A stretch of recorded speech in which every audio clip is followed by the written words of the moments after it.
Julian Alvarez Barcelona এবং Atletico মাদ্রিদের সিচুয়েশনটা বর্তমানে পুরো বাংলা সিনেমার মতো অবস্থায় আছে। বাংলা সিনেমা আপনি অনেক সময় দেখেন যে নায়ক নায়িকা প্রেম করে বিয়ে করতে চায়, কিন্তু সেই বিয়েতে বাধা দেয় হচ্ছে নায়িকার বাপ। সে বলে যে এই ছেলের কাছে তোমার আমি জীবনও বিয়ে দিব না, আমার কাছে বেটার পাত্র আছে, তুমি চাইলে তার কাছে গিয়ে বিয়ে বসতে পারো, অর এলস এই ছেলের কাছে তো আমি দিচ্ছি না। অন্যদিকে নায়িকা যে থাকে সেও পুরো নাসরবান্দা, সে বলে যে আমি বিয়ে করলে এই ছেলেরই করবো, অর এলস আমি তোমার বাসায় বসে বসে খাবো। আর অন্যদিকে যে নায়ক থাকে সেও সেম, সেও বলে যে আইদার শি অর নাথিং, নাহলে আমি পুরো জীবনে হচ্ছে চিরকুমার থাকবো। সো একটা আজব লাভ ট্রায়াঙ্গেলের মধ্যে দিয়ে আমরা আসি, যে ট্রায়াঙ্গেলের আসলে সমাধান কি আমরা জানি না, এবং এই ট্রায়াঙ্গেলের বলির বাকরা হচ্ছে আমরা বার্সেলোনা ফ্যান্স, এবং অন্যদিকে থাকতেছে হচ্ছে অ্যাটলেটিকো মাদ্রিদ ফ্যানরা। অ্যাটলেটিকো মাদ্রিদের ফ্যানরা চাইতেছে জুলিয়ান আলভারেজ আর তাদের ক্লাবে না থাকুক, আর বার্সেলোনা ফ্যানরা চাইতেছে যে জুলিয়ান আলভারেজ তাদের ক্লাবে আসুক।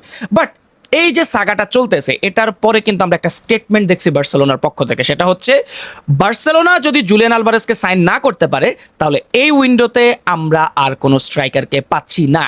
এখন আপনি ধরেন আবেগের বশবর্তী হয়ে আপনার কাছে ডিসিশনটা অনেক বেস্ট মনে হইতে পারে, বাট এটা কি অ্যাকচুয়ালি বেস্ট ডিসিশন বার্সেলোনার জন্য? আপনি স্পোর্টিং দিক থেকে যদি দেখেন তাহলে কি এটা সেই ডিসিশন যেটা আমাদেরকে ইউসিএল জিতাতে পারবে? তো আজকের ভিডিওতে আমরা এটা নিয়ে কথা বলবো। এরপরে কথা বলবো বালদে এবং কুন্দে, এই দুইজন আমাদের ক্লাব থেকে ছেড়ে চলে যাওয়ার একটা কথাবার্তা শোনা যাচ্ছে। তো ছেড়ে চলে গেলে আমাদের আসলে কি হবে সেটা নিয়ে কথা বলবো। দেন কথা বলবো হচ্ছে ফ্লিকের এই স্কোয়াডে টিকে থাকতে হলে আপনাকে আসলে কি হইতে হবে, আপনাকে কেমন খেলতে হবে সেটা নিয়ে। সো ওভারঅল এটা হচ্ছে বার্সার ধরেন একটা উইকলি রিক্যাপ বলতে পারেন, একটা উইকলি একটা ডিসকাশন বলতে পারেন, যেটা আমরা প্রতি সপ্তাহে করার চেষ্টা করবো। সো সবার আগে আসেন বার্সেলোনা জুলিয়ান আলভারেজ সিচুয়েশনটা নিয়ে কথা বলবে। অনেকে আমাকে জিজ্ঞেস করছেন যে ভাই জুলিয়ান আলভারেজের বর্তমান পরিস্থিতি কি? বর্তমান পরিস্থিতি আসলে কিছুই না। এখানে সবচেয়ে বড় বিলেন হয়ে দাঁড়াইছে বর্তমান পরিস্থিতিতে যাকে আমরা দেখতেছি, সেটা হচ্ছে অ্যাটলেটিকো মাদ্রিদের সিইও অথবা প্রেসিডেন্ট মিস্টার গিলমারিন জিনিসটাকে টোটালি ইগোর উপর নিয়ে নিছে, যার কারণে সে জুলিয়ান আলভারেজকে যতটুকু পর্যন্ত টর্চার করা যায় সে ততটুকু পর্যন্তই করতেছে।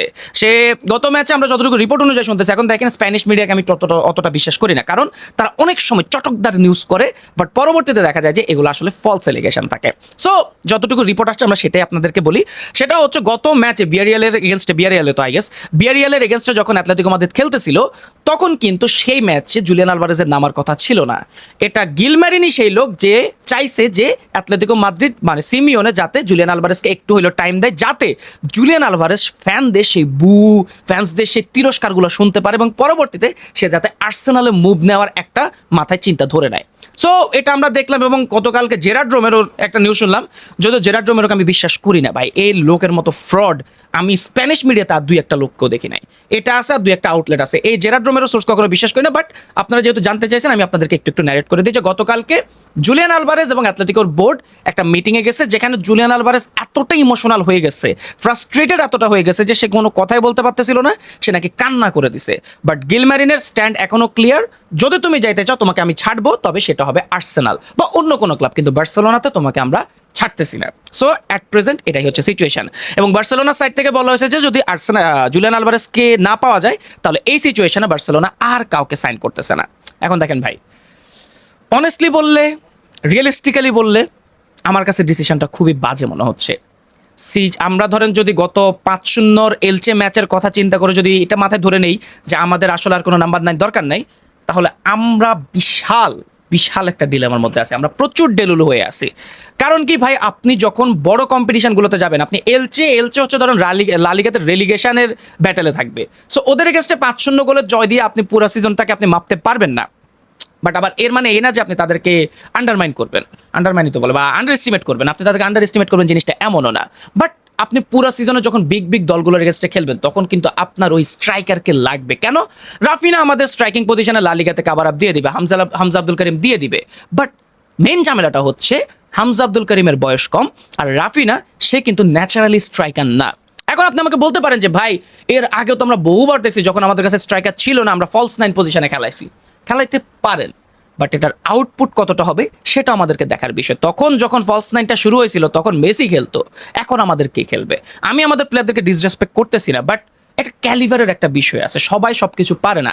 এখন রাফিনা আপনার রাইট উইং লেফট উইং দুই উইং আপনাকে কাভার আপ দিয়ে দিবে, বাট স্ট্রাইকারের যে একটা ইনস্টিংক্ট থাকে এটা কিন্তু ভাই ভিজিবল।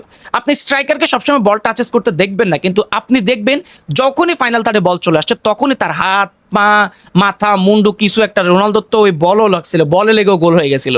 সো এরকম কিন্তু এগুলো কিন্তু স্ট্রাইকারের ইনস্টিংক্ট। এখন ইনস্টিংক্টগুলো যদি আপনার মধ্যে না থাকে, আপনার টিমের মধ্যে না থাকে, তাহলে অ্যাকচুয়ালি আপনার দ্বারা কিছুই হবে না। ফেরান তোরেসকে আমরা কেন গালি দিতাম? সে তো স্ট্রাইকারও ছিল। আপনি এখন আমাকে এটা কোশ্চেন করতে পারেন যে ভাই ফেরান তোরেসকে নিয়ে তো আমরা কিছু করতে পারি নাই।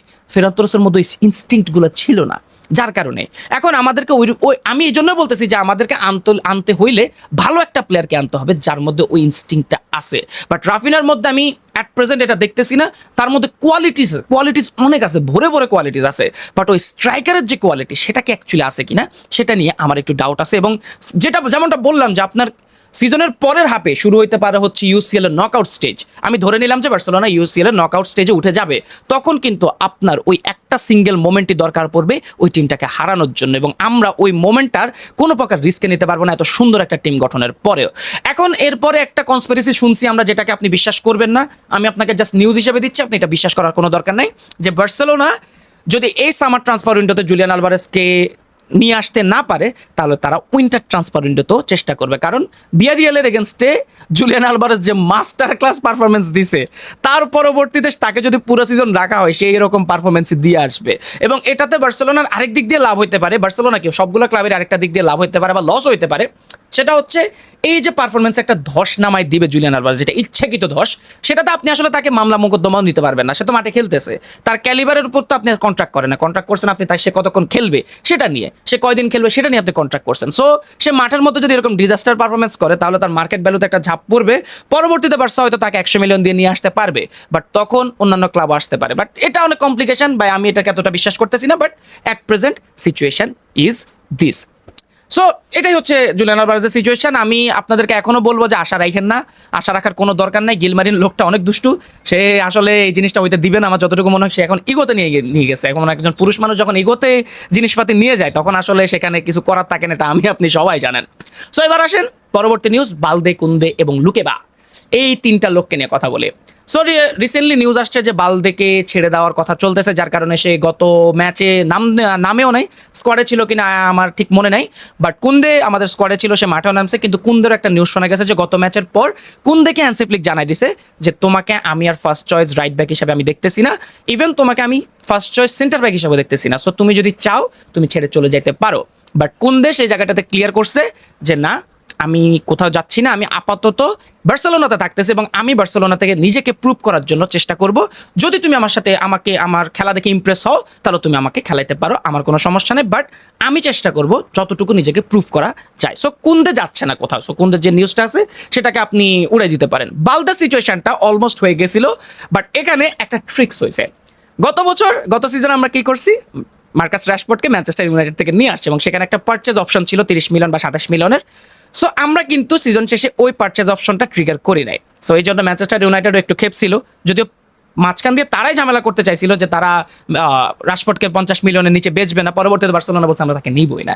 সো তারা আমাদের সাথে সেম গেমটা খেলার ট্রাই করতেছিল, তারা হচ্ছে বালদেকে অ্যাজ এ লোন প্লেয়ার হিসেবে নিতে চাচ্ছিল এবং সেখানে 50 কিংবা 55 মিলিয়নের একটা পারচেজ অপশন তারা রাখতে চাচ্ছিল। বাট আমরা সবাই জানি যে তারাও পরবর্তীতে সেম কাজটাই করতে, এক সিজন খেলাইতো, খেলানোর পরে বলতো যে না, আমরা এটারে কি বলে, আমরা ওটা রাখবো না।